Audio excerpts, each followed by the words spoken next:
ouvir a musiquinha. Não, eu começo porque... Olá, sejam todos bem-vindos a mais um Spation Cast. Hoje com o nosso convidado, Thiago Medeiros, eleito o professor mais interessante dos colégios de Salvador. Depois a gente conta a história. Thiago, que é professor, copywriter e diversas outras funções. Thiago, eu queria que você se apresentasse inicialmente. Olá, né? Eu sou Thiago Medeiros, segundo as más línguas, um professor interessante, né, na cidade de Salvador. É engraçado que as pessoas que me perguntam assim, falam, poxa, você é um monte de coisa, né? Eu sempre costumo dizer, não, eu sou professor. É porque ser professor tem muito disso mesmo, de fazer várias outras coisas, né?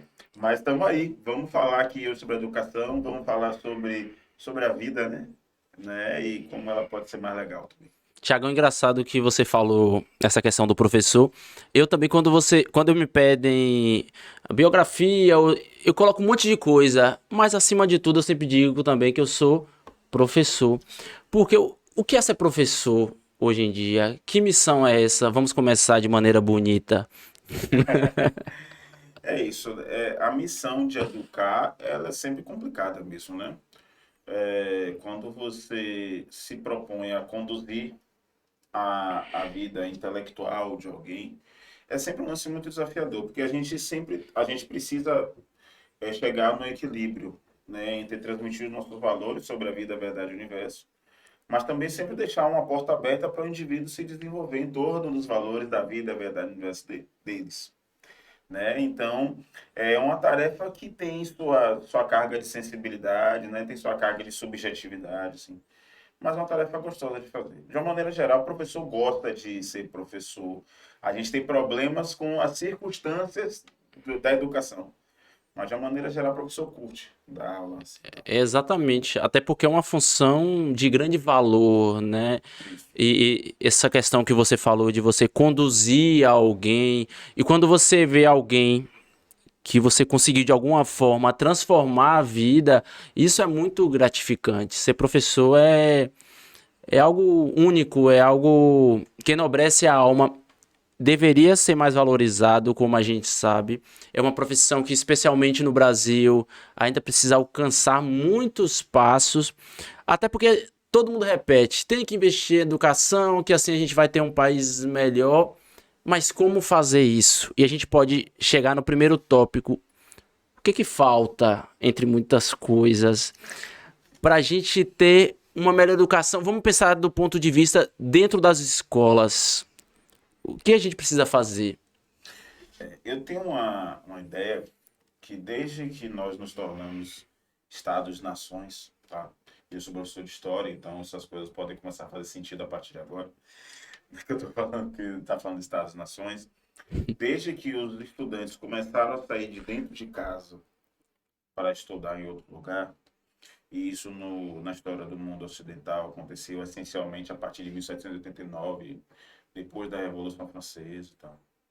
O professor, ele passou a ser visto pelo Estado sempre com certa desconfiança. Porque o professor, ele começa a iluminar o indivíduo e o indivíduo vai perceber que o Estado tem suas fragilidades. Então, o investir na educação, para muitos gestores, é criar cobra. Quem cria cobra, segundo o ditado, amanhece picado. Você está gerando um sujeito pensante, né? Então, o professor faz muito tempo que ele é visto pelo Estado com certa desconfiança, tá? Então, esse é um primeiro ponto. Algumas pessoas falam que exceto no Japão, né? Porque tem uma história aí que nunca se comprovou muito bem, que no Japão, o único profissional que não precisa se curvar para o imperador é o professor. Eu, particularmente, nunca comprovei isso. Não estou dizendo que é mentira, só estou falando que eu nunca comprovei. Mas a gente tem essa problemática da profissão, tá? Dito isso, a gente precisa rever que a educação escolar, ela não começa na escola. O professor Cortella tem uma fala muito legal sobre isso, né? Que ele fala, o professor, ele não educa, ele escolariza. A educação é uma Isso profissão. deveria estar nos murais das escolas. podia As abrir uma famílias grife. chegarem, olha assim, ó. Ou então a gente podia abrir uma grife, né? Botar umas camisas com isso escrito. Eu acho que seria bem valioso. Né? O professor ele escolariza, né? Inclusive o termo escola ele está relacionado a uma etapa da vida do indivíduo. Só que, por exemplo, Paulo Freire, né? Que é um cara que parece que é querido em 199 países no mundo, menos no Brasil, Incrivelmente. né? Paulo Freire já falava que as escolas estão se tornando depósitos de crianças, né? Que se propõe uma educação chamada de educação bancária, onde o professor está lá para depositar, derramar conteúdo na cabeça do aluno. E claro que para o aluno frequentar um local onde ele não consegue se expressar, não é interessante. E aí o aluno vai buscar se expressar de forma rebelde, que seja. Aí a gente começa a ter as problemáticas da disciplina escolar, tá? Então, eu acho que o que falta mesmo, assim, beleza, a gente pode bater naquela tecla que já foi batida muito do investimento público, né, de geração de novas ideias acerca disso, de ideias boas que sejam verdadeiramente colocadas. Mas eu acho que também um ponto é da família também entender qual é a função da escola nisso. A gente não pode lidar com a ideia de que eu tenho uma escola, vou cobrar caro para criar o filho dos outros. Porque isso vai dar errado. Né? A criança está ali se desenvolvendo, né? Às custas de uma pessoa que não vai estar com ela durante uma boa parte da vida. Eu não tenho como criar o filho de outrem, né? Porque eu não vou ficar com ela. Eu não tenho como educar uma criança em 200 dias letivos.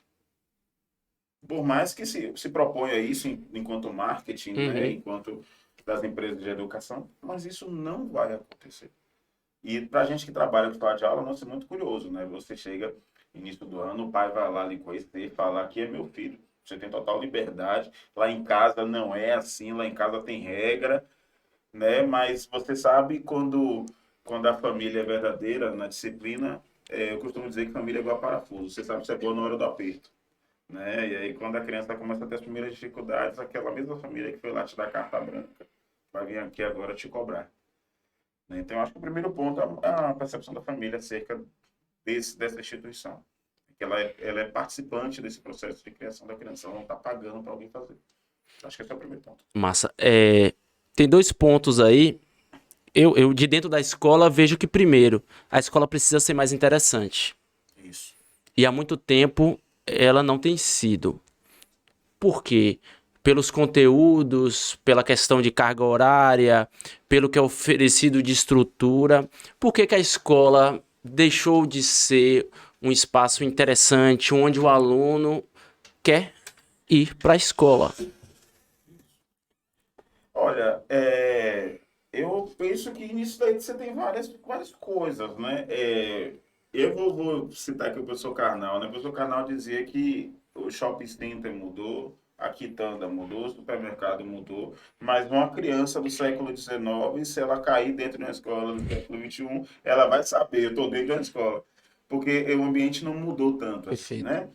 Claro que, assim, a gente sabe que existem algumas mudanças, sobretudo do ponto de vista estrutural e tal, mas do ponto de vista do conceito, talvez a escola não tenha mudado tanto ainda. A gente tem algumas experiências muito bem desenvolvidas na Escola da Ponte lá do Rubem Alves, Sim, sim, né, em sim. Portugal, mas eu tenho uma sensação de que muitas vezes a escola é utilizada como um lugar de disciplina, né? E eu não sou contra isso. Mas a gente precisa ter cuidado com essa percepção para que a escola não seja vista como um local de punição, um local de restrição de comportamento. Ou, ainda mais intenso, um local de correção de comportamento. Né? E ninguém acha esse tipo de local um local interessante. Me lembra um pouco, não querendo me alongar muito, a atividade física. Se a Sim. atividade física for vista como uma punição, ninguém vai querer fazer. Ninguém gosta de ser punido. Né? Então, eu acho que a gente precisa rever, né, essas condições do conceito da escola, né, de uma maneira geral, assim, né, para que não seja só um local de conteúdo, conteúdo, conteúdo, Conteúdo. prova. E o que você falou mesmo da questão da punição. Vixe, hoje é dia de prova, avaliação. A forma de avaliação também acredito que ficou bastante ultrapassada em muitos momentos, até porque hoje a criança ou adolescente ela tem diversas formas de se relacionar com o mundo, de aprender conhecimento. E ainda as escolas parece que estão muito atrasadas nesse processo. A gente nem consegue aplicar algo, nem consegue muitas vezes avaliar o aluno com as suas multipossibilidades. Com certeza você também tem. Eu tenho diversos exemplos de pessoas que não eram excelentes alunos do ponto de vista do padrão e se tornaram excelentes pessoas, excelentes profissionais. Como eu já tive caso de diversos excelentes alunos que, que tanto não deram tão certo profissionalmente, mas especialmente na relação com os outros. Eu acho que está faltando muito dessa questão de rever a avaliação e pensar nessa escola como algo prazeroso e na formação do indivíduo. Exatamente esse lance, né? Dia de prova. Às vezes para o professor até é cômodo essa abordagem, porque você encontra uma forma de controlar o aluno, né? Uhum. Olha, amanhã tem prova, hein? Né? Você encontra uma maneira ali de você acalmar os ânimos na sala de aula e tal, né? O nosso modelo de avaliação, né? Esse modelo de avaliação formal, um conjunto de papéis, 5, 7 páginas, e questionamentos amontoados lá, né? É um modelo que já tem aí uns 200 anos de história. Então, assim, é natural que esse modelo precise de reavaliações. E tem uma coisa muito curiosa nisso, que quando no meu fazer educacional ali, né, a gente vai fazer um trabalho com os meninos, e aí eu digo aos alunos, você pode apresentar esse tema da forma que você quiser. Eles se perdem totalmente. Uhum. Mas como assim, professor, da forma que você quiser? Da forma que você quiser. Você pode fazer uma música, você pode simular um telejornal, você pode fazer um post no Instagram, da forma que você quiser. Eles se perdem gravemente, porque aparentemente eles também estão contando com esse modelo de avaliação formalizado, tradicional, engessado, né? E aí muitas vezes eu faço essa abordagem e me sinto sujeito, né, a questionamentos e tal, porque quando você quer inovar é natural que isso aconteça, né? E aí Até daqueles que estão acostumados com o tradicional isso, e mesmo, vamos dizer assim, com uma facilidade, uma liberdade de você fazer outro trabalho. Não, mas eu preciso fazer desse jeito porque tudo é desse jeito. Às isso, vezes vem até uma pressão de casa para aquele aluno ser exato. muito Caxias. É difícil de um pai entender que o filho dele pode estar sentado na frente de um notebook e fazendo um trabalho escolar e que não é um trabalho escolar tipo digitando algo no Word. Não pode estar editando um vídeo. E o pai dificilmente entende isso. E que diversas ferramentas são trabalhadas ali. E sim, sim, sim. Tudo indica que a palavra do ano de 2023 vai ser, a palavra, essa expressão, Sim. é inteligência artificial. E não querendo viajar muito nesse assunto, mas inteligência artificial é uma míriade de coisas. Não é só essa ou aquela ferramenta, é Sim, uma sim, sim. míriade de coisas, Que né? já existe há algum tempo, mas agora Isso, está mais visível e mais isso. palpável, vamos dizer assim, né? Exatamente. Os jogos de videogame são inteligência artificial. Uhum. O que modula os níveis de dificuldade do jogo, se fácil, se difícil, se médio, é inteligência artificial. A gente combinou de fazer um outro podcast sobre esse tema, mas é um tema muito Exatamente. provocativo, porque assim muita gente pode pensar: vou proibir meu filho de usar inteligência artificial. Não, fale com seu filho e o ensine a usar de maneira inteligente para que ele provoque a inteligência dele a usar o que está aí a seu favor. Exatamente, exatamente. É uma ferramenta que não dá para a gente fingir que ela não está aí. Quem finge que ela não está aí vai ser ultrapassado. Até outro dia, o ser humano achava que o pensamento eram vozes dentro da nossa cabeça. Estou falando até outro dia mesmo, tá? A nossa convivência educacional, ela começou ontem, do ponto de vista histórico. Eu Uhum. não vou nem viajar aqui nos modelos de hominídeos antes do Homo sapiens sapiens. Mas até outro dia, não vou falar lá do. Você, homem de Neandertal, fique tranquilo, você não vai ser citado aqui. Embora já esteja sendo citado agora. Mas até outro dia, a gente achava que o nosso pensamento eram vozes. Passou um dado momento, a gente passou a aceitar a racionalidade. Isso é meio louco, né? Tipo, como assim você não aceita? Porque durante um tempo o ser humano não aceitava que ele pensava. Ele achava que Caramba. era um outro ser invadindo a sua cabeça. E aí veio o advento da escrita. Quando a escrita chega, muitas pessoas disseram que isso vai acabar com a nossa lembrança. Porque depois do advento da escrita, a memorização do ser humano diminuiu.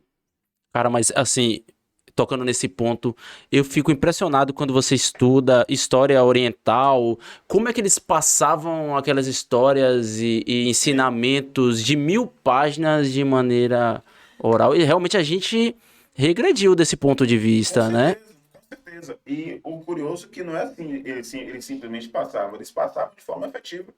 Dava certo. Não é Tu assim? absorvia aquilo. As pessoas absorviam aquilo.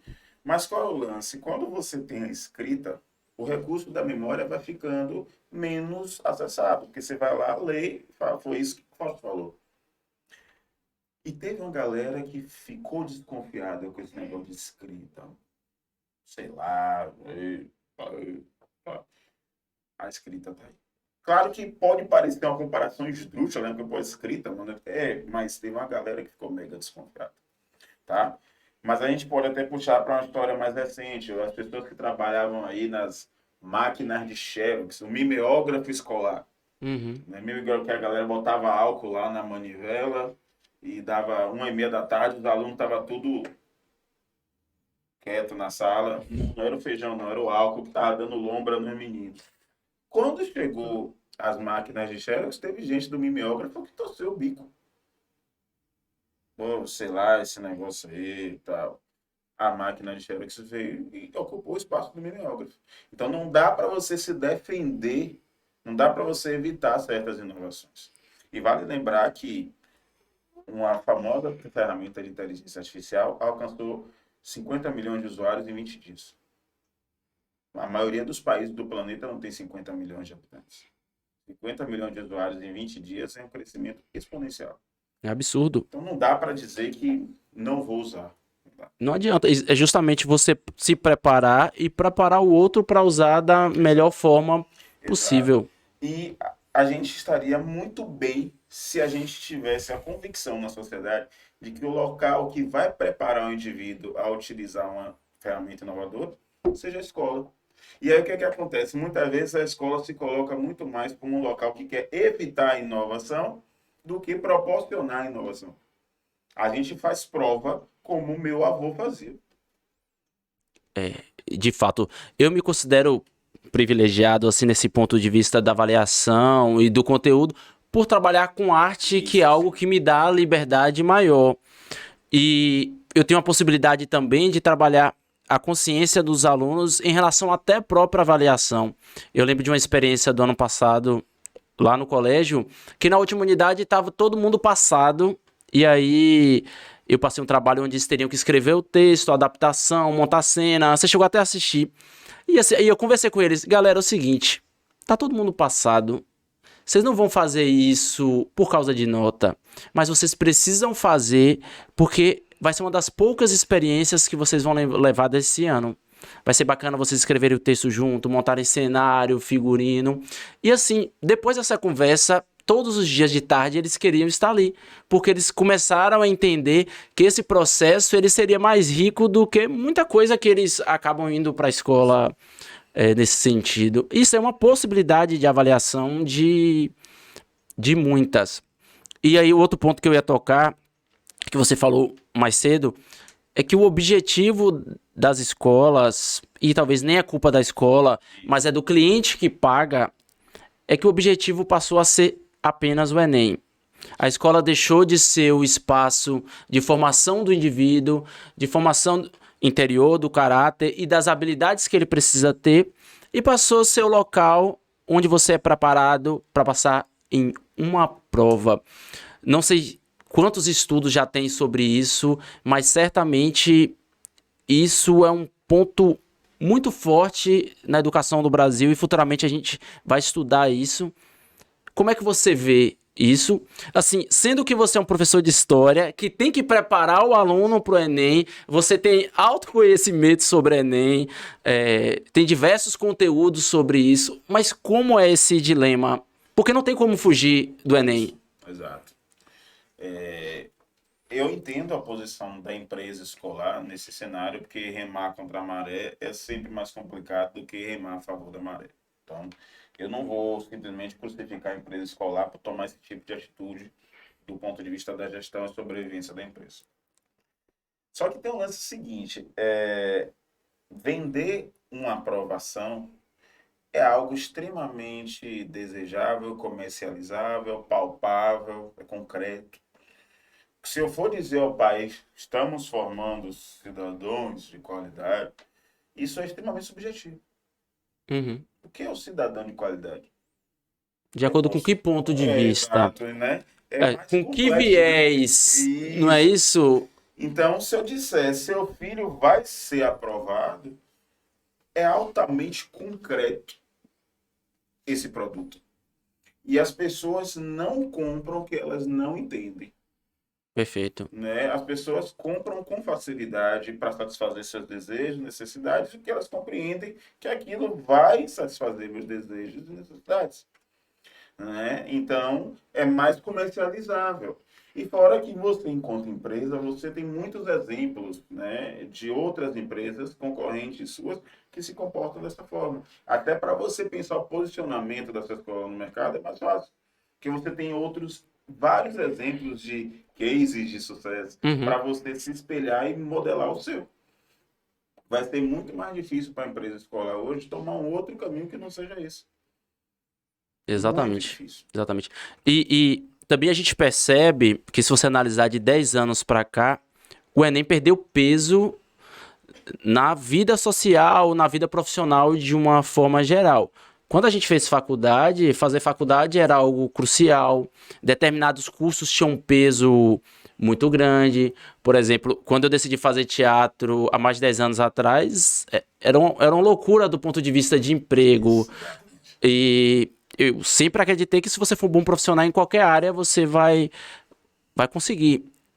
Como é que a escola se comporta nesse momento onde o Enem perdeu esse valor, assim, esse peso? E o que a gente deveria fazer dentro das escolas para trabalhar as habilidades que de fato o mercado precisa?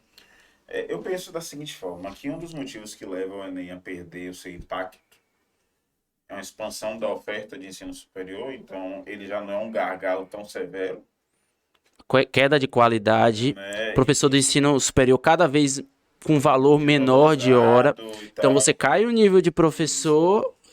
Mas a oferta de vagas, ela é maior. Então isso faz com que o aspecto competitivo do Enem seja mais fluido. Uhum, Porque você não vai precisar se lascar de estudar e você não vai precisar matricular seu filho em uma mega escola caríssima para ter esse resultado. Eu acho que esse é o primeiro ponto. O segundo ponto é que o adolescente quase adulto, ou seja, que é o público do Enem, entre sim. 17 e 19 anos, ele já está cada vez mais entendendo e convencendo seus pais de que a faculdade já não é a linha reta para o sucesso, Uhum. né? Então, o adolescente está cada vez mais percebendo isso. Só para você ter ideia, no final do século XIX, e aí eu estou falando antes de O bom de 1888, historiador é isso. Tem dado sempre. É argumento com dados. Não em cima de achismos que a gente tem muito não, por muito aí. embora o achismo seja uma coisa importante, né? Tudo começa de um grande achismo, mas no final do século XIX, e aí eu estou falando antes de 1888, antes da abolição da escravidão, a gente tinha no Brasil 19 profissões possíveis. Não, você tem 20 dedos. Espera, né? Você tem É, 20 dedos. hoje a gente não tem nem como contar Exato. Da quantas última profissões eu vez, tenho, você tem. isso. E eu estou falando antes da escravidão por quê? Porque uma dessas 19 profissões era de escravizado. Caramba. E obviamente que isso é uma distorção absurda. né? Ser escravizado não é uma profissão, é uma condição, imposição. Que loucura, velho. Se você tivesse documento, me mande que eu fiquei curioso para saber quais são essas profissões. Não, e eram coisas assim que hoje são altamente assim básicas, era advogado, médico, engenheiro, professora, sabe? Alguma dessas profissões não deve existir mais, né? Acredito que sim. Acredito que aquelas pessoas que trabalhavam tipo governantas, né? Que tal, acho Existe, que existe. mas hoje tem um impacto bem menor, né? E tal. Então, assim, são essas profissões mais tradicionais, né? Visto que advogado, você também tinha o pessoal da área jurídica mais elevada, tipo juiz, né? Que contava com uma outra forma, que era chamar também de juiz de paz, né? Porque você vê que a relação da coisa jurídica no final do século XIX não era uma relação do indivíduo com o Estado, né? Era uma relação muito mais do indivíduo com a propriedade, então por isso que falava juiz de paz, Uhum. né? Não querendo entrar muito nas digressões jurídicas brasileiras, né? Mas o Brasil ele é um país tradicionalmente embasado em leis que têm objetivos classistas, mas não vamos viajar muito nisso aqui agora. Mas hoje, segundo, acho que o CAGED, são 21 mil profissões possíveis. E assim, 21 mil contando, né? Porque em breve, muito em breve, a gente vai ter aí, por exemplo, nos Estados Unidos existe, né, por eles serem um difusor de tecnologia, o Prompt Engineer, né, que é o cara que faz comandos para a inteligência artificial. Então, tipo, é um cara altamente especializado, né? E que ele cria comandos novos, consequentemente ele cria possibilidades novas, né? Então, assim, É um a número gente muito bom. 21.000 é uma prova, famílias, que não é o curso, não é a profissão que vai definir o sucesso profissional. É como você, qual a qualidade sua como profissional. Então não isso, aperte a mente do seu filho, você tem que seguir. Seu filho precisa ser feliz, precisa ser uma pessoa de caráter, uma pessoa com valores, com habilidades. Não pressiona sobre determinada profissão. Até porque hoje, eu acho que tirando a área da tecnologia, qualquer outra profissão você vai ter que ralar. Qualquer outra profissão você vai ter que seguir. Porque até a profissão de médico, que até 10 anos atrás era uma certeza de um resultado financeiro absurdo, a tendência também é uma diminuição da média salarial com a expansão de cursos, cursos onde quem faz é quem paga R$ 10.000 de mensalidade, então você tem uma tendência também de queda na qualidade e diversas outras questões. Um outro ponto que eu sou esperançoso. isso é importante. Eu acredito que com essa diminuição do valor do Enem, a gente vai poder, aos poucos, fazer uma escola melhor. Porque se o Enem perde valor, se a sociedade começa a entender que aquilo não é a fase mais importante, a gente vai poder, dentro das escolas, ou ter que oferecer outra forma de serviço. Talvez não preparar o indivíduo, porque, como você falou, as pessoas talvez não acreditem nisso, de você trabalhar valores e outras coisas, mas trabalhar as habilidades certas. Valorizar mais, eu sempre bato nesse ponto de a gente precisa valorizar o profissional que trabalha com criança, que trabalha com o início de adolescência, porque ele é formação cognitiva e formação de diversas outras coisas. E isso não acontece, gente, não dá para um professor do terceiro ano do ensino médio ganhar 3 vezes mais do que quem trabalha com criança. Isso é loucura. A gente tem que estabelecer uma equidade ali para que a gente tenha professores com mestrado, doutorado, trabalhando na educação infantil, com experiência vasta, trabalhando na educação infantil no Fundamental 1. A gente vai ter um outro momento. E aí, dentro dessa mudança que eu acredito, que habilidades hoje que a gente teria que trabalhar na escola, que a gente já deveria estar trabalhando? Uhum. Eu penso o seguinte, eu vou até corroborar com o que você está falando, né? Vou te surpreender, você que está aí vendo agora, vou te surpreender agora. Os estudos na área de educação que mudaram paradigmas de educação foram feitos com crianças. Perfeito. Não, eu não conheço, não vou dizer que não existe para você que está aí vendo a gente agora, no catar um no Google aí, vem dizer que eu estou errado. Mas eu não conheço nenhum grande estudo impactante na área de educação escolar, que seja sobre adolescente de 17 anos. todos os estudos que mudaram a educação de patamar, e aí eu estou falando de Piaget, Vygotsky, Uhum. são focados na criança. Tem um cara que ele foi muito bom trabalhando com adultos, Paulo Freire, né, que tem toda a sua tratativa muito centrada no indivíduo que não teve condições de escolarizar-se em idade adequada. Né? Os estudos de Paulo Freire são extremamente amplos, obviamente, mas ele falava muito ali com os jovens e adultos e tal. Uhum. Então, tratar da criança é fundamental. Tá? O cérebro da criança trabalha 3 a 5 vezes mais do que o nosso. Parece louco isso, mas é verdade. O cérebro da criança está fazendo um teste de tudo quanto é coisa o tempo todo. Por isso que a criança ela tende a ser mais inquieta que o adulto. A criança não corre apenas, ela tem que correr e gritar. Isso é uma coisa meio louca, né? Eu também já fiquei me questionando, isso não podia só correr. Mas o Exato. menino tem que correr, gritar e balançar o braço ainda. E em muitos locais você coloca uma criança presa numa sala de aula uma manhã toda com conteúdo, quadro, anota. Isso. Isso não faz o menor sentido. Você não potencializa as possibilidades que uma criança tem na fase mais importante para o cognitivo, para o desenvolvimento de diversas coisas, não só do ponto de vista cognitivo, mas emocional, social. Isso é uma mudança. Eu acho que a primeira mudança que tem que ser feita estrutura, profissionais e, de fato, fazer a educação infantil e fundamental anos iniciais funcionar. Porque aí o professor do Fundamental 2 do ensino médio vai pegar adolescentes muito mais preparados para você desenvolver. Você não vai ter que, com um aluno de 14, 15 anos, ter que voltar um assunto, talvez às vezes, mas assim, Certo. porque ele tem uma dificuldade de matemática básica que não deveria ter, que se fosse bem trabalhada, e a gente vai entrar de outras formas, né? Por exemplo, a matemática deveria ser uma matéria maravilhosa, porque matemática é linda, física é incrível, estudar o universo, todas as disciplinas do seu ponto de vista são maravilhosas, mas às vezes a forma que a gente trabalha, ela deixa de ser interessante para o aluno. Então, eu não sei, eu tenho uma sensação que algumas pessoas, até estudiosos de matemática, não têm interesse em deixar a matemática algo mais salutar. Professor de matemática não Polêmica, viu? elogiado. Porque, assim, quanto mais difícil é a disciplina, mais controle eu tenho sobre o aluno. Vira de uma minoria também.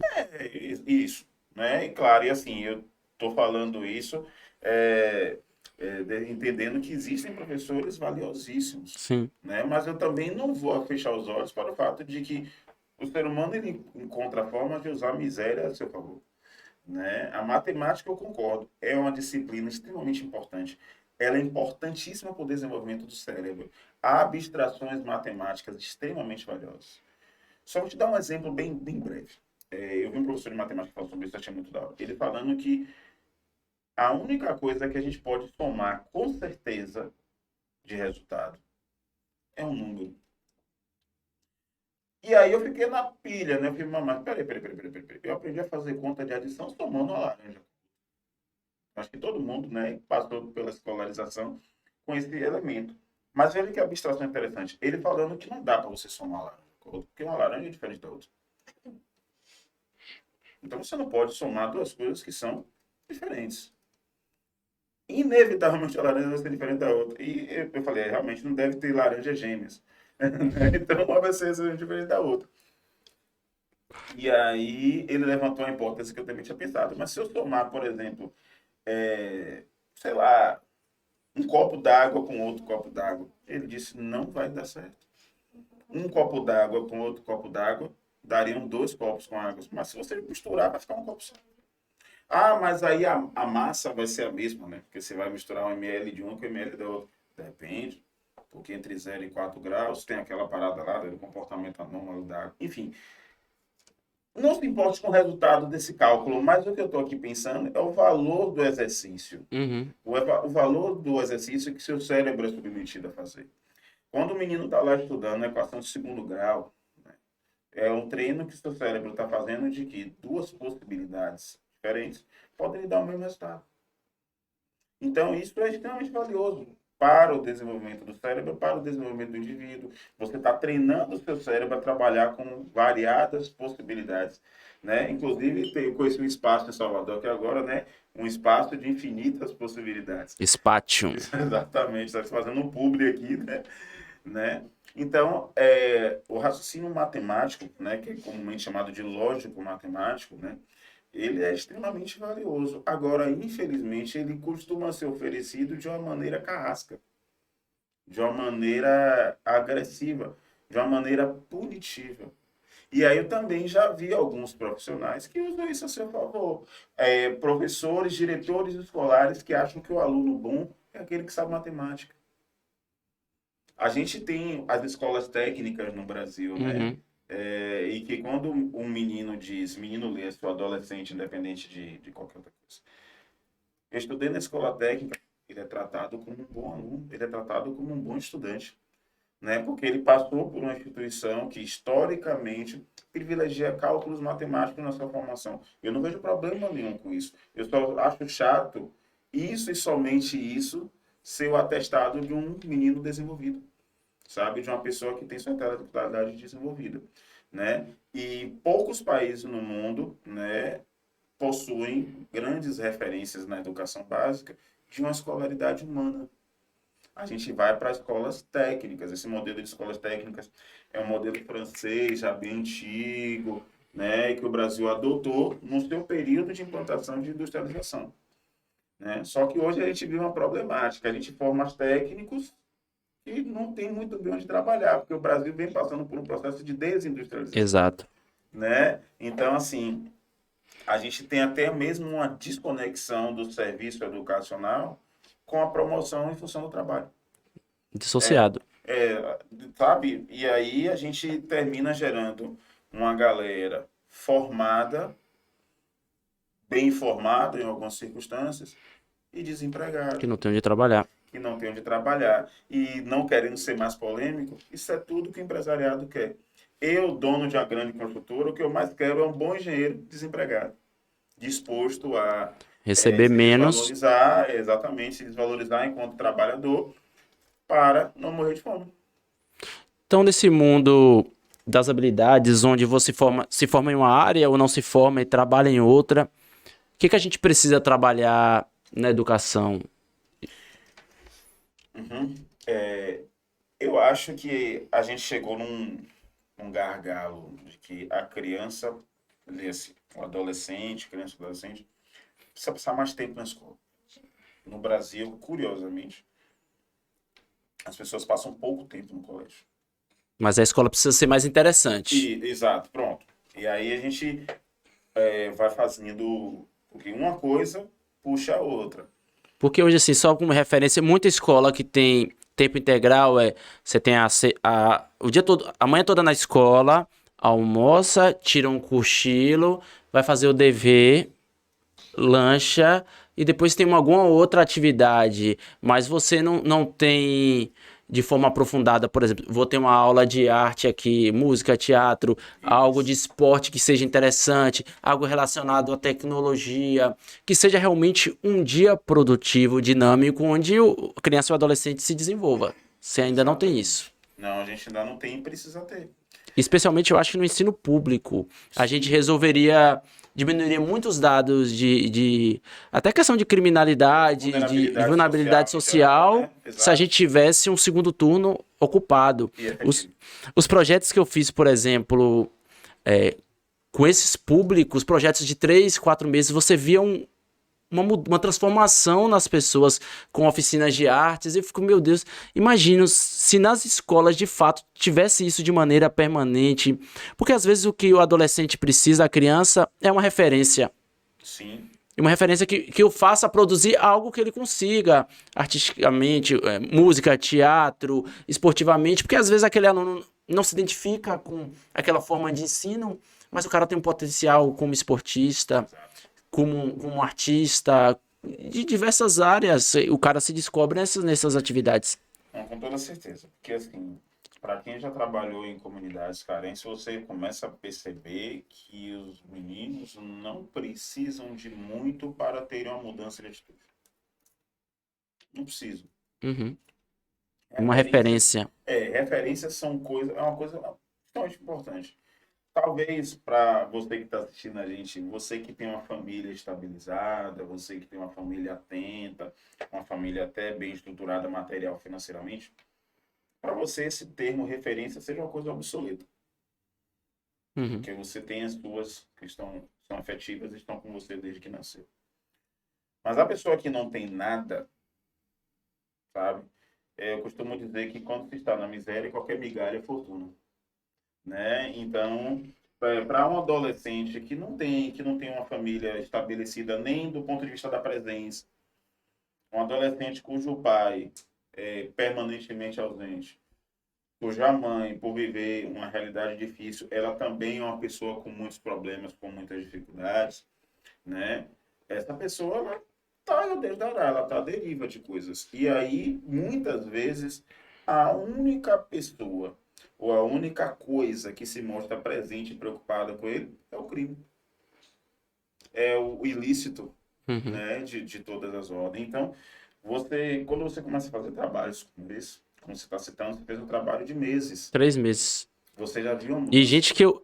Isso foi há 6, 7 anos. E hoje, que eu ainda vejo, acompanho nas redes sociais, tenho contato, que aquela oficina transformou a vida daquela pessoa. Tá trabalhando com audiovisual, tem gente que virou professor de teatro. E, Isso. e você transforma. O subúrbio de Salvador nunca teve sua cultura tão trabalhada como agora. Claro que tem muitas coisas nesse sentido, né? Tem até o próprio advento da internet, em torno disso, a gente sabe. Só que hoje eu vejo e reconheço muito esse cenário. Por causa de uma oficina de audiovisual, o garoto ou a garota se saiu da criminalidade para produzir um podcast, por exemplo. Por causa de uma oficina de 4 meses.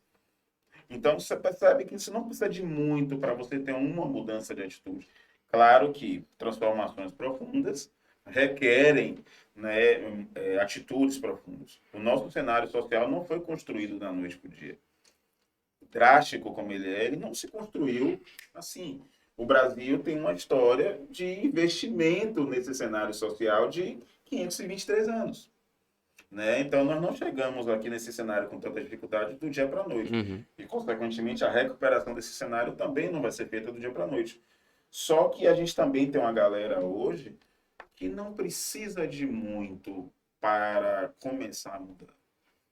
Como você está citando, e eu valido esse exemplo porque eu também professor lá das comunidades, professor de história, mas muito ligado com tecnologia, produção de conteúdo digital. Já deixei várias vezes de dar um conteúdo de história para falar, vamos falar de YouTube hoje e tal. Falar do YouTube enquanto máquina, né? Entender ali a algoritmização, né? Como construir um título de um vídeo que chame a atenção e também trabalhar do YouTube ali no valor social que ele pode ter. Né? Pô, velho, você tá querendo aí que alguém compre o seu barulho aí, que alguém dê um like lá no seu trampo, isso precisa ser interessante para as pessoas. E você só é interessante para as pessoas quando você começa a se importar com elas. E aí, numa aula dessa, você ganhou a turma inteira. Sim, e facilitei um trabalho de um ano. Eu peguei, eu tenho 120 encontros com meus alunos. Eu investi 3 e ganhei 117. Nenhuma financeira vai fazer isso para você. Né, e tal. Então a gente vê que você não precisa de tanto, assim, não precisa ser um gênio para que você tenha algumas transformações que sejam perceptíveis até. Não precisa de muito, mas precisa. É repetitivo, mas só a educação salva esse país. Sim, Não tem pra onde correr. e assim, eu acredito tanto nessa frase que eu também não acho casual. Eu não acho que seja uma falha do sistema o não investimento na educação. Darcy Ribeiro, né? Darcy Ribeiro, ele falava muito sobre isso. Não é uma falha, é É um proposital. projeto. Né? Proposital. Um projeto muito bem executado, né? E eu acho que aí a internet, que muitas vezes é vista como vilã na educação, Sim, eu acho que ela talvez seja a chave que mude isso. Porque você possibilita um acesso maior à informação e uma independência maior das pessoas. e você possibilita uma expressão mais autêntica das pessoas. Exato. arcando com as consequências da sua expressão autêntica, da você falou besteira, você vai tomar o hate, você pode ser eventualmente cancelado, é uma coisa extremamente polêmica, mas que está posta na sociedade digital, mas o indivíduo ele consegue se expressar de forma autêntica, muitas vezes na internet de forma como ele não consegue em outros lugares. Pode ser chato, surpreendente, mas é real.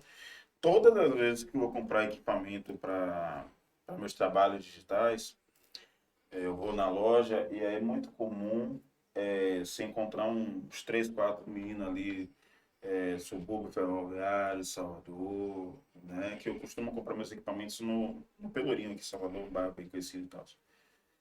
Aí você sempre encontra uma galera que está vindo ali do subúrbio ferroviário, meninos que vêm, pegaram o busão do subúrbio, foram até uma estação de metrô, pegaram a estação de metrô, foram até o centro da cidade, no centro os meninos subiram, foram andando dali da estação Lapa até o Pelourinho para comprar um microfone lapela. É um rolê grande, mano. Você sair de plataforma é um rolê Rapaz. grande, né? E os meninos estão fazendo, sacou? Então, não dá pra gente sustentar mais essa conversa de que essa galera não quer nada. Não, os meninos querem muita coisa, mas não A tem gente como que tem oferecer. que mudar nossa linguagem. Exato, exato. Porque, pô, mano, se o menino saiu de. O menino se propôs a fazer um rolê de 12 quilômetros, 14 quilômetros para comprar um microfone de cabo, um microfone lapela, ele tá com sede, cara. Ele quer mudança. Então a gente tem que trazer o audiovisual, a internet, a inteligência artificial, a comunicação, as novas formas de criatividade, habilidade de vendas, empreendedorismo, tudo isso para o ensino, que é isso que Exatamente. eles querem, que eles que estão afim de fazer. E aí se você trouxer isso com os conteúdos que a gente precisa trazer, você torna a escola um ambiente muito, Interessante. muito mais interessante. Interessante. Seria ótimo se eu pudesse, nas empresas que trabalho e eu frequento, vamos manter o menino mais tempo no colégio? Vamos, beleza. Mas esse menino vai fazer o quê? Tá? Então, assim, eles vão ter as disciplinas propedêuticas, né? Como se chama na lei de Uhum. diretriz e base. Então, vão trabalhar português, matemática, teatro e tal. Mas o menino também vai trabalhar o seu audiovisual, ele também vai trabalhar o seu musical, a veia artística que ele quiser fazer crescer na vida dele, né? A gente também vai ensinar esse menino, mais uma vez, o adolescente, a gente vai ensinar esse adolescente a escrever melhor, a gente vai ensinar esse adolescente a fotografar, a gente vai ensinar esse adolescente a empreender. E eu não estou fazendo o discurso Faria Lima de empreendedorismo, não. É porque a gente precisa dar caminhos e você segue o que for melhor para você Sim, hoje. Você pode você, mudar de ideia amanhã. independente da área, você Né? precisa saber vender É isso. sua Isso. parada. É o que você está fazendo. Eu disse a meus alunos hoje, só existe uma profissão no mundo, é de vendedor. E aí os meninos ficam, como assim, professor? De vendedor? Fato. Para eu vir para cá, eu tive que me vender para a empresa, eu tive que me mostrar um profissional capaz de realizar grandes E coisas, hoje você tem muitas mais possibilidades de fazer isso. de se propagar. Exatamente. Antes tinha gente que podia ser o profissional que fosse, podia até saber se vender, mas às vezes ficava presa a um círculo de amizade. E hoje você tem. Sim, eu conheço alguns casos de, por exemplo, youtubers extremamente bem-sucedidos que os colegas, os amigos dele só vieram saber que ele era um youtuber porque viram o vídeo no YouTube dele. Porque são os caras que não tinham nem a coragem de dizer, abrir um canal de YouTube, Uhum. porque ele tinha medo de ser censurado pelo círculo social. Isso aconteceu muito comigo. Muitos colegas meus, profissionais de educação, vieram falar: vi um vídeo seu hoje, mano, que viajar. Pô, gente, eu tenho um canal há um ano. Ah, isso acontece comigo direto, É, assim. Os profissionais ainda muito presos às empresas e aquela função sua de professor da década de 80. Sendo assim, eu sei que o professor precisa ser mais valorizado, isso é fato. A gente precisava, por exemplo, ter um espaço dentro das instituições para poder desenvolver os projetos com mais tempo e ser pago para isso. Mas hoje também a gente tem muito mais possibilidade de vender o nosso trabalho, de caminhar isso, por outras frentes. exato. A gente saiu do quadradinho da sala de aula e só fica preso quem quiser. Isso. Quem quem quiser pode voar o mundo e não ficar preso nesse modelo de você ficar dependente de uma instituição e acabou. Porque também um professor, ser bom ou mau professor, é uma profissão como outra qualquer, dotada de bons profissionais, Deus tem tanto, enfim, mas o professor ele também foi submetido a essa escolarização, Sim. né? Ele decidiu ser professor banhada nessas Ou leis. não. Porque tem gente que acabou sendo jogado. Ah, sim, tudo bem. Partindo do pressuposto, né, que o indivíduo escolheu, ele escolheu banhado nessas ideias, né? E Eu aí, tenho uma tia que eu sei que ela não vai assistir, que ela certamente foi jogada para ser. minha tia Daci, né, minha tia Que era a Thelma, profissão que tinha há 30 anos atrás e a mulher vai ser professora. exato. Ou se não, se eu não serei professora, eu serei freira ou dona de casa. Então, Exato. das três, aqui foi mais interessante para a tia Daci. Tia Daci é o nome da sua tia, Não, não. você não vai falar o nome dela. Vou fazer uma enquete como é o nome da tia desaparecida do meu São Paulo, que virou professora aí. Mas essa tia e muitas outras, Isso, muitos isso. outros profissionais da educação que acabavam caindo de paraquedas. Que, por exemplo, eu conheço gente que trabalha na educação infantil que não suporta a criança. Então, né, você que é médico e não gosta de sangue, você não está sozinho. Tem mais gente com esse raciocínio confuso, né? Só que em outros lugares, né? Que é verdade. Eu nunca trabalhei com educação infantil. É muito prazeroso, velho. Não, eu tenho medo de criança. Sério, eu tenho medo de Homo sapiens sapiens com meu de 1,40 m. Eu vejo o trabalho que vocês fazem, né? Eu acho realmente valioso, eu realmente acho valioso. Mas eu não me vejo com talento para isso. E isso que eu estou falando, realmente, verdadeiramente, vai ao encontro do que nós já conversamos há uns 20 minutos atrás, da valorização desse profissional. Que é Porque muito não é um difícil, amigo. trabalho que qualquer um chega e faz. Porque assim, quando uma pessoa de 15 anos relata um problema pra você, você consegue entender. Mas quando uma criança de 5 anos está Três, falando 3 anos, isso. às vezes é um gesto, um comportamento, uma palavra, você tem que estar muito atento para você descobrir qual é a dificuldade, como você provocar o cognitivo dela, quando você, aquela criança que tem dificuldade de abraçar os outros, de ter... Então você tem que estar muito atento, é uma área bem difícil. E assim, é uma área também muito do afeto, você tem que ser um professor que mais do que qualquer outro local, você tem que conquistar aqueles ali. E assim, é muito prazeroso. Você, depois que você conquista, você vira um rei. Você vira... Que quando você conquista a criança, meu amigo, já era. É isso, mas eu super concordo com você. Concordo de forma empírica, que eu nunca vivi isso, nunca fui o rei de crianças, né? Xuxo, né? Mas eu concordo com essa visão. E eu concordo e endosso. Porque a gente vive uma realidade que, mais uma vez, o trabalho com a criança é tido como coisa, vai lá e faz. Bota o menino para. Tem múltiplas creches onde você deixa a criança lá, como você falou, depósito. Pega um, bota um pão, pega a mão no outro, eu tirei o pau no lugar, teu tó, depois vai comer cachorro quente e dá suco de maracujá por mim dormir, né, e tal. Mas é um trabalho que eu, Thiago Medeiros, eu me sinto um bom profissional de educação, realmente me sinto sem falsa modéstia, mas não sou um profissional apto a fazer isso, que é uma coisa complexa. Sim. Você está ali, como você está falando, você está lidando com um indivíduo que quer se comunicar, consequentemente ele quer se expressar, mas ele ainda não é dotado das habilidades de como fazer isso. E aí entramos nessa situação. Um adolescente de 15 anos, ele consegue ser claro e objetivo. Estou com dificuldade nisso. Está acontecendo isso, aquilo comigo. Um adolescente não, uma criança de 5. E a gente pegou uma geração agora pós-pandemia, então, várias crianças que entraram na escola sem nunca ter contato com outras crianças, velho. Isso foi muito louco, velho. Não, é um menino que não sabe subir escada.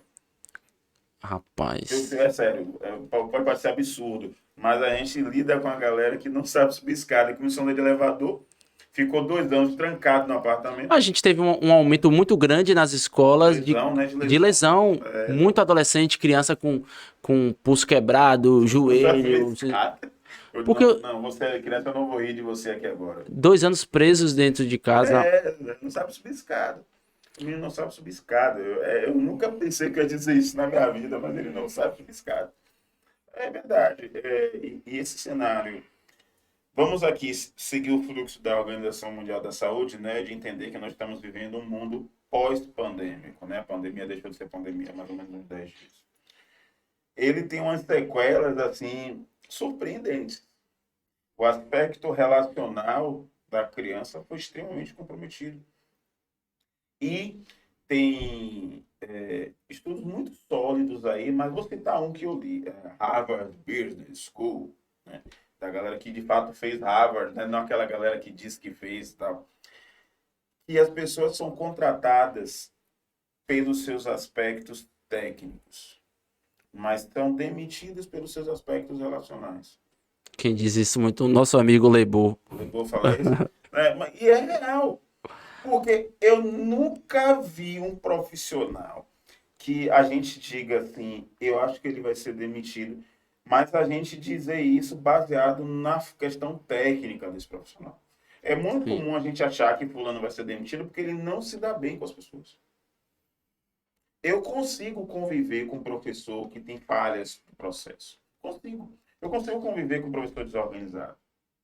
Eu consigo conviver com um professor que fala muito alto, você ouvir a aula dele. Eu consigo conviver com esse profissional.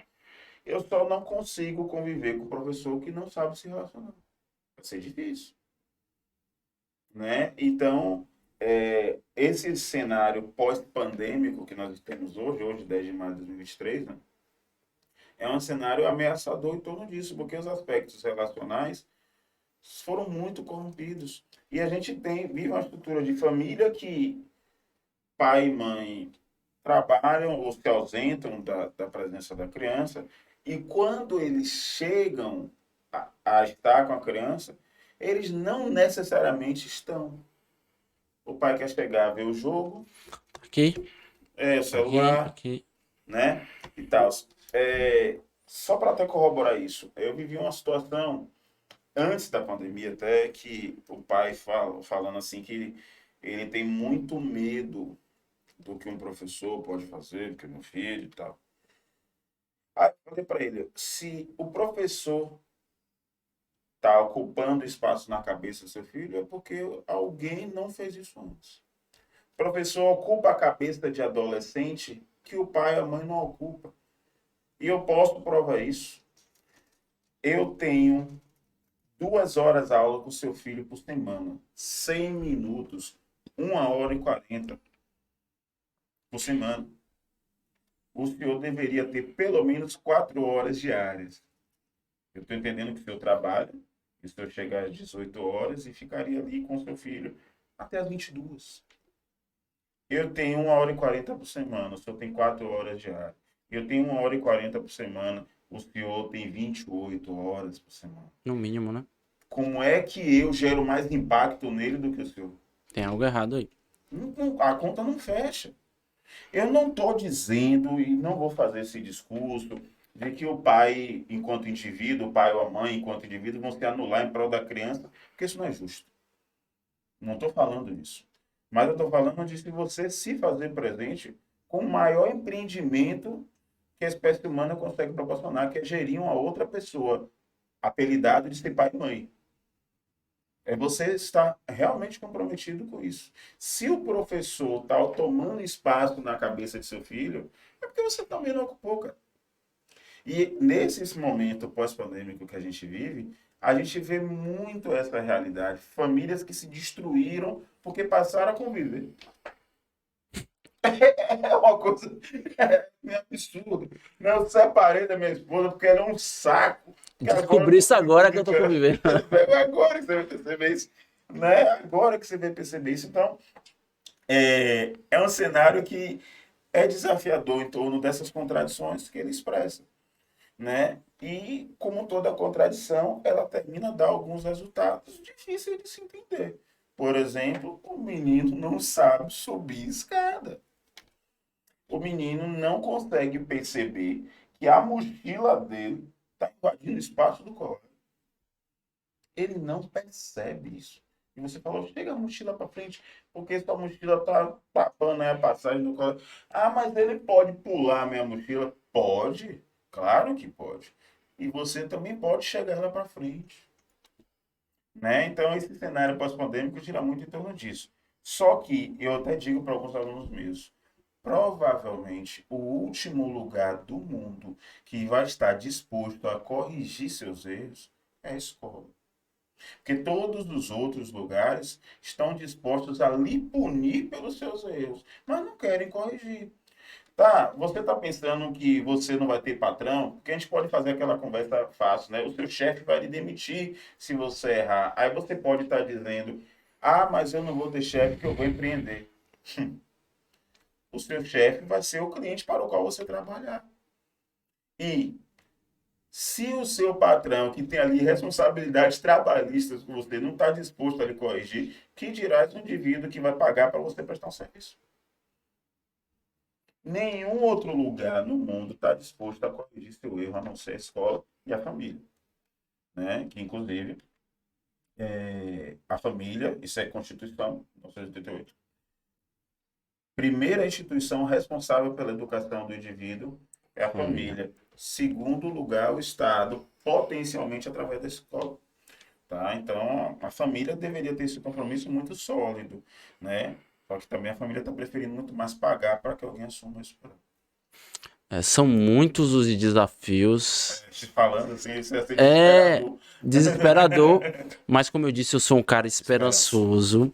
E eu ainda acredito que a gente pode aproveitar esse momento de transição, de mudança de pensamento sobre competências, habilidades, de estruturação das escolas, para torná-la ela um lugar mais agradável, mais interessante, mais realmente onde o adolescente e a criança pode ser melhor preparado para a vida. Não digo só para o mercado de trabalho, porque eu sempre lembro que primeiro é a formação do ser humano. Ainda que mercadologicamente algumas escolas, a maioria das escolas não queiram pensar assim, eu ainda acredito que é o nosso maior papel. Não, eu acho que a gente tem. Eu não sou uma pessoa essencialmente esperançosa como o Fausto, mas eu acho que a gente tem uma oportunidade boa. A gente tem uma oportunidade boa, porque a gente também vê uma galera em escolas de vários níveis, de várias classes sociais, a gente vê uma galera engajada. A gente vê uma galera que quer fazer algo novo, né? As pessoas que falam muito assim, ah, hoje o mundo está muito chato, porque o mundo costuma ser chato quando as pessoas estão vendo os seus privilégios ameaçados. Costuma ser chato, não só, né? Eu adoro futebol, adoro futebol. Eu já vi uma galera falando, ah, hoje o estádio é muito chato, você não pode mais sentar na cadeira que você chegou e tal. Eu pergunto para essa pessoa que se não frequentou o estádio anos 90 mesmo, que sua mãe não tinha o conforto e o respeito de ir no banheiro do estádio. Então, por isso que esse mundo está ficando chato, né? Porque algumas pessoas estão perdendo seus privilégios, né? Mas a gente vê também uma galera dentro das escolas, a gente vê muitos estudantes que estão realmente engajados em fazer um ambiente melhor para ele, tá? E não vejo problema o indivíduo querer um ambiente melhor para si. O problema é se o melhor para si se torna pior para o outro. Mas aí o professor está lá para mediar isso e tirar ali uma média de justiça social dessas relações, né? Mas eu também vejo esse cenário. Eu acho que a internet ela foi muito legal em torno disso. A gente pode discutir a viabilidade de muitos conteúdos na internet, pode, mas é inevitável pensar que há muitos materiais valiosos e hoje muito mais facilmente acessados do que outra hora. Então, eu também vejo que a gente tem um desafio, mas também tem a oportunidade. Possibilidades. E também acho que ou muda ou cada vez mais nós vamos perder alunos. Porque se a faculdade deixou de ser uma prioridade geral, a tendência é que também as pessoas comecem a sair no ensino médio, no fundamental, vão buscar outras ferramentas. Eu já tenho alunos que começam a trabalhar com 15, 16 anos com possibilidades online pô, velho, vou ficar ali indo pra escola pra ficar de manhã e de tarde vendo um assunto que não vai ser útil pra mim. A escola, eu acho que ela não vai ter opção, ela vai ter que se adequar ao que está acontecendo no mundo. E como acontece na maioria dos casos, as escolas que saem na frente nesse processo de reconfiguração se dão bem no mercado. E eu estou falando, inclusive, da escola, própria escola pública, dos exemplos aí, ainda isolados, infelizmente, no Brasil, de escolas públicas que fazem trabalhos extremamente amplos com o indivíduo, que não está lá só para ensinar conteúdo formal, mas para ensinar o indivíduo, ensinar e dar a possibilidade do indivíduo de se posicionar no espaço como ele é, como ele quer ser. E aí, mais uma vez, eu digo, a gente tem um desafio, mas a gente também tem uma oportunidade. Eu acho que em nenhum outro momento foi tão oportuno, em nenhum outro momento a gente teve tantas possibilidades de executar essa renovação como a gente está tendo agora. Eu realmente acredito nisso, porque a gente tem, olha só, a gente tem muitas ferramentas hoje com acesso muito mais facilitado, né? Eu fui daqueles que já padeci em biblioteca para fazer um trabalho escolar simples sobre o ciclo da água. E hoje eu consigo falar disso sem pensar. Mas já morri na biblioteca lá, respirando fungos que a ciência desconhece naquele livro lá empoeirado pra caramba. Hoje isso é Outros muito mais tempos. facilmente, exatamente. Hoje Outros isso é muito tempos. mais facilmente. Tiagão, muito obrigado. Assunto que dá para horas e horas. A gente está prometendo aqui que a gente vai fazer um outro. Vamos fazer sobre novas profissões, marketing digital, Sim, chat sim, GPT, inteligência artificial e outras coisas mais. Para a gente trabalhar, sair um pouco da escola também isso. e ir para o pós-escola e trabalhar, falar sobre isso. Mas brigadão, sempre uma honra estar contigo. Que Traz sempre um legal. conhecimento bacana e sempre muito bem embasado. Foi um prazer. Também foi legal estar por aqui. Espero que vocês tenham curtido tanto quanto eu. E a gente se vê em breve no próximo encontro que eventualmente vai acontecer. Mais um Spatium Cast. Um grande abraço e até mais.